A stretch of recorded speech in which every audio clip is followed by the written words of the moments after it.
सांग बाहाघर बरजात्री जीवा है काल अधारे रहीगला सांग बाहाघर भोजी बाजुला जे बाहाई जाऊला सांग आ सांग को खुशी करने नाच गीत मशगुल थे सबु बरजात्री आउ टिके परे भोजी भात खाई घर को फेरी सांग मैंने किंतु फेरला बरजात्री रे जाउथबा जोड़े युवकंकर मृत शरीर आ दुई जण गुरुतर होई मरण सहित करुछंती लड़ई। दर्शक बंधु जोड़े सांगर बाहागर होता बेले से सांगर बरजात्री रे जाइथिले अनेक बरजात्री सब ठीक ठाक थिला बाजा बाजुथिला बर बेसरे बर भी जाउथला आ बर को खुशी करबा पई सांग माने भी धूम नाचुथिले। किछि समय पर सांग को कन्या घरे छाड़ी भोजी खाई फेरी थांते समस्त बरजात्री किंतु सब खुशी होई गला चुरमार अधारे रहीगला सांग बाहागर भोजी बरजात्री जाउथबा बेले हठात ହେଲା वज्रपात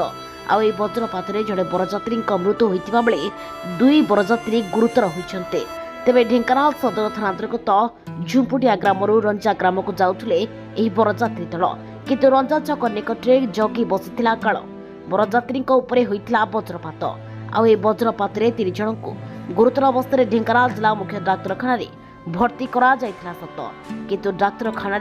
जनकर मृत्यु होइथिबा बेले 2 जण गुरुतर होई मरण सहित लड़ाई करुछन्ते। मृतक जनक भापुर फांडी अंतर्गत